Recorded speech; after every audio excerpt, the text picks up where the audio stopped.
राधे राधे महाराज। गुरुदेव, मेरे माता पिता ने एक सपना देखा था कि मैं एक उच्च पदाधिकारी बनूं। उन्होंने मेरे हर संभव प्रयास किया और मैंने भी बहुत मेहनत की, बट असफलता हाथ लगी। महाराज जी, अब असफलता से डर सा लगने लग गया है, प्रयास करने में भी डर लगने लग गया कि दोबारा असफल हो गई तो माता पिता दोबारा प्रयास करेंगे।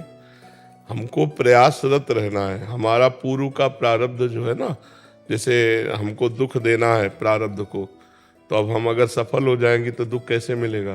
तो असफल करेगा ना, तो कई बार असफल करेगा, कितनी बार प्रारब्ध अटैक करेगा।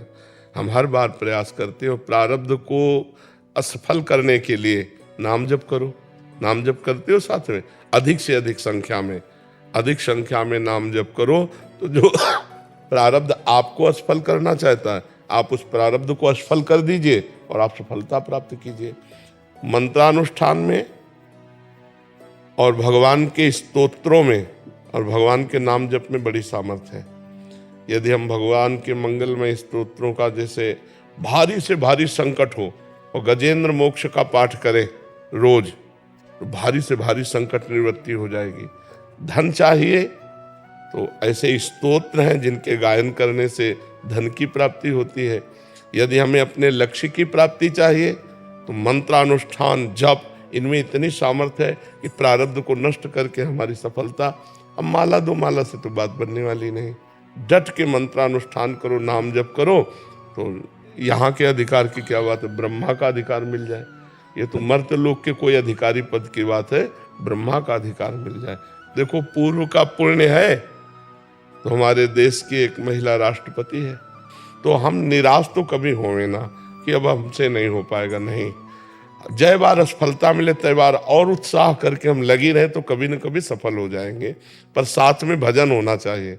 अगर तप नहीं है, भजन बल नहीं, तो किसके बल से आप प्रारब्ध को दबा करके आगे बढ़ेंगे? वो भजन बल ही होता है। इसलिए खूब भजन कीजिए, नाम जप कीजिए और भगवान से प्रार्थना कीजिए, तो कभी न कभी तो सुन ही लेंगे। महाराज जी, मन में भय हो गया है कि असफलता के डर की वजह से और उसकी वजह से जो माता पिता को दुख होता है, उनका जो चेहरा देखना पड़ता है। देखो, इस पे ध्यान नहीं देना चाहिए। इस पे ध्यान नहीं देना चाहिए। वो तुम्हारे हाथ की बात है क्या? अब बच्चे इसी बात को ज्यादा ध्यान देने लगते हैं तो गलत मार्ग में चले जाते हैं। ना हम माता पिता के दुख को देखेंगे, ना स्वयं दुखी होंगे। ऐसे बच्चे तो गलत कदम उठा लेते हैं। बिल्कुल नहीं देखना। माता पिता दुखी हैं तो मैं क्या करूं? तुम्हारा प्रारब्ध भोग है। मैं तो प्रयासरत हूं। तुम्हारे प्रारब्ध में नहीं लिखा है हमसे सुख भोगना, तो कैसे करें? नहीं, हम पदाधिकारी बन जाए, आपको सुखी देखें, तो तुम्हारा भी प्रारब्ध है। तो इसलिए नाम जप करो, विवेकपूर्ण रहो, निराश मत हो और किसी के ज्यादा उदास होने पर चिंतन मत करो, क्योंकि वो अपने स्वार्थ से आपकी तरफ देख रहे हैं ना, कोई परमार्थ की तरफ थोड़ी देख रहे हैं। स्वार्थ संबंध की अगर मेरा बेटा बेटी पदाधिकारी हो जाता तो वो भी सुखी रहता और मुझे भी सुख प्राप्त होता, यही चिंतन होता ना।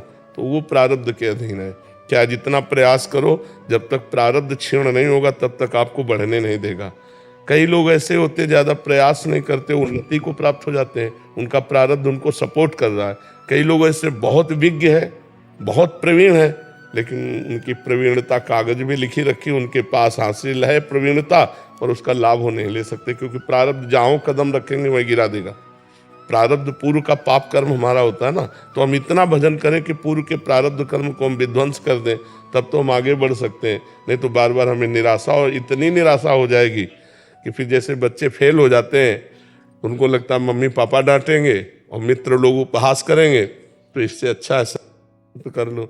ये विवेक नहीं है, बुद्धिमानी नहीं है। हमें हर बार प्रयास करना चाहिए, और एक मार्ग में प्रयास निष्फल हो जाए कई बार तो दूसरा मार्ग चयन करना चाहिए। ऐसा नहीं कि आप पदाधिकारी बनकर ही केवल धन कमा सकते हैं। आप व्यापारी बनकर भी तो कमा सकते हैं, आप छोटा काम करके भी तो कर सकते हैं। तो हम देखें कि जिस विषय में बार बार असफल हो रहे हैं तो हमें मार्ग चेंज कर लेना चाहिए, हमें दूसरा मार्ग ले लेना चाहिए। पढ़ लिख करके आप ऐसी नौकरी भी कर सकते हैं जिससे आपको अच्छे पैसे मिल जाएं और आप अपने परिवार का पोषण करें। जरूरी सरकारी पदाधिकारी ही बन करके हम अपने परिवार का पोषण कर सकते हैं? नहीं। तो हमें बहुत गंभीर रहना है, धैर्यवान रहना है और भगवान से जुड़े रहना है। तो हमारी जिंदगी आज नहीं तो कल प्रकाशित हो जाएगी। भगवान कृपा कर देंगे।